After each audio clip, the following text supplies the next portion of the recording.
What do you expect to do back on that, and what else are you doing?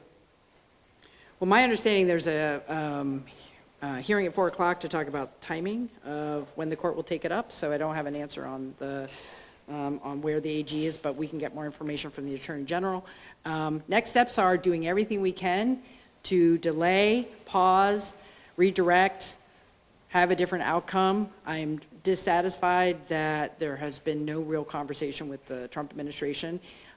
Their desire to call up Oregon National Guard members based on faulty information is highly problematic. And I just want to remind folks that this is tough for the members of the Oregon National Guard. They are our neighbors and friends. They are citizen soldiers who have day jobs. We don't have a clear mission. We don't have a clear timeline. That is very disruptive for the Oregon National Guard members and their families who are tied up in this. Do the members have an option to say no? I believe those who take an oath and those who are committed to the Oregon National Guard will follow the chain of command because that is what they are required to do. Even if I disagree with that chain of command.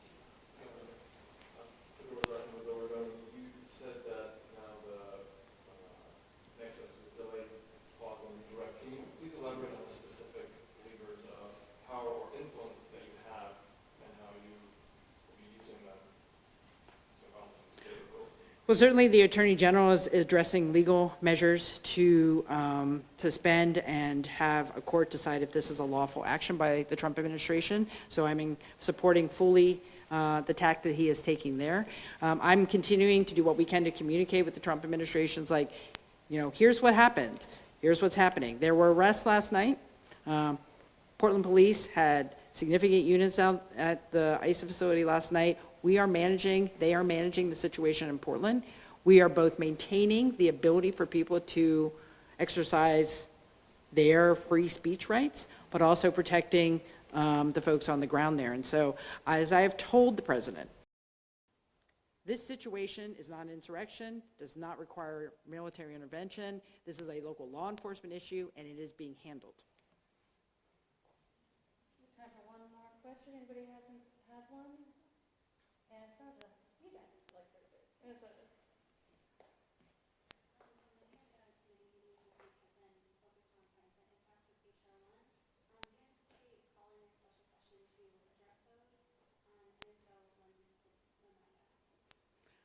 So with regards to HR 1 and the significant anticipated impacts both on the Oregon Health Plan, our Medicaid program, and SNAP, the Supplemental Nutrition Assistance Program, a lot of conversations are happening in the Capitol this week to educate lawmakers and the public about what those mean. We are looking at timelines. At this point, we're trying to figure out what kind of adjustments have to be made in the 2026 session and what would have to be made in 2027. I will be convening a subject matter expert group on the Medicaid cuts to try to figure out how we go next. There's a similar one for the SNAP cuts. Lawmakers are trying to understand this as well. We're all going to have to come together between now and the 2026 short session to understand what we can do to protect Oregonians, manage for budget difficulties, and frankly be creative when the federal government is literally taking our tax dollars away from us to hurt Oregonians.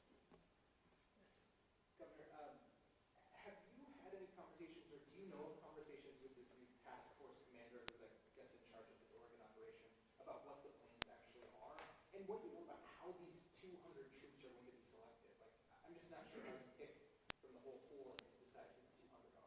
You know, it's a very fluid situation. My understanding is the command that is now in charge of this call-up is asking for information from the Oregon Military Department, but I don't have anything else to share at this point. Hopefully they are consulting to get information on who could be available. Remember, just because you're an Oregon National Guard member doesn't mean you're available right away. Got to look at whether people can get off their job, what the impact on the family. And remember, we have had deployments in the last 12 months. We just had a couple hundred folks come back from Kosovo. It's not like our folks are just sitting around.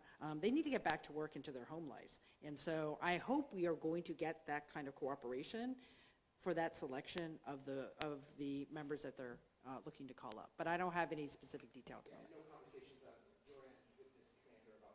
Not for me, no. All right, we can do one more. Go for it. So I think given the validity of national Yeah, a lot going on. Yeah. I think there may be some uncertainty among Oregonians exactly about exactly how things might play out, right? So things move quickly, but how are things going to play out? What kind of certainty, if any, can you offer Oregonians about how this little piece of the news that is going to progress, how it'll progress with that? Well, let's remember, Oregonians have been concerned. We have entire communities in our state who are fearful of not only the rhetoric coming out of the Trump administration, but the actions of immigration enforcement that has sent a chilling effect from our schools to our businesses about what's going on. That is certainly is not helped by any of this. This administration is very unpredictable. As governor, I shouldn't learn on social media this is potentially going to happen. And I certainly shouldn't get something first of the day on a Sunday morning that this is happening. So this unpredictability is tough for everybody, and my heart goes out to Oregonians who are scared right now. Here's what I would say. We're going to do everything we can to change this outcome, to try to get some reasonableness out of the Trump administration so we don't have to see this in our communities. We do not need military intervention in the city of Portland or any city in our state. But I also have a lot of confidence in Oregonians. I urge you to stay calm. I urge you to continue to express whatever your concerns are or values peacefully, lawfully. Talk to your lawmakers in Congress. Come out to a demonstration or a rally like I was at yesterday. That's okay. That's who we are as Oregonians. I would ask the people not cross the line and have unlawful activity because you will be held accountable. So from my standpoint, let's stay calm. Let's support each other.